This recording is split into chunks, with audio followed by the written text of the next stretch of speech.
Une image qu'il ne fallait pas voir.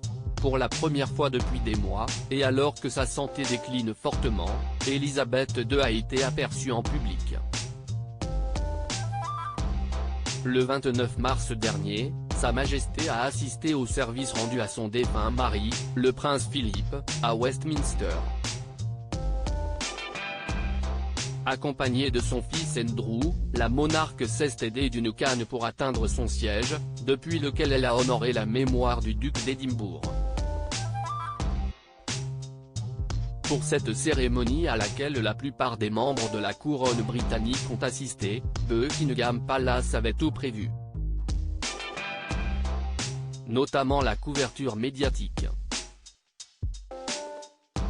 Car seul un photographe a été autorisé à pénétrer à l'intérieur de l'abbaye.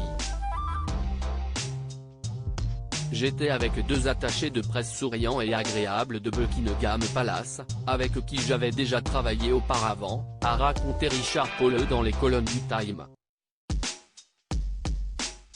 Selon Richard Paulle, l'entourage d'Elisabeth II lui a interdit de prendre des photos à un moment très précis du service. Ils m'ont dit que je ne serais pas en mesure de photographier l'entrée de la reine jusqu'à ce qu'ils me donnent l'autorisation, a-t-il poursuivi, regrettant que la BBC puisse diffuser l'entièreté de la cérémonie.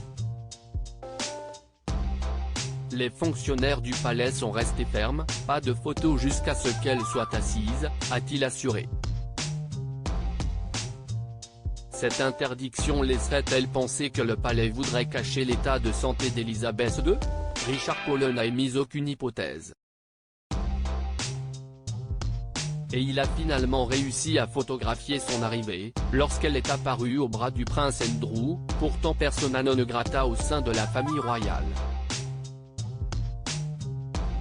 Je leur ai dit, j'ai absolument besoin de photographier ça, a-t-il continué. L'arrivée de la reine était désormais l'événement majeur de l'actualité. Elisabeth II, son choix a fait polémique. Je pouvais les voir hésiter, mais ils ont répété que l'ordre de ne pas prendre d'images venait d'en haut et que cela ne dépendait pas d'eux, a encore assuré le photographe. Finalement, il a pu capturer l'arrivée d'Elisabeth II au bras du prince Andrew. Et cette scène révélatrice a longuement été commentée outre-Manche. Il faut dire qu'avec ce geste, Elisabeth II ajoute à la polémique dans laquelle l'ex-époux de Sarah Ferguson trempe depuis des mois. La reine a exécuté l'un des gestes de langage corporel les plus controversés de tout son règne, a analysé l'experte en langage corporel Judy James dans les colonnes du Mirror. Après avoir remonté l'allée au bras d'Andrew, elle s'est arrêtée devant les yeux du monde pour sourire et le remercie avant de prendre place au service commémoratif de son mari.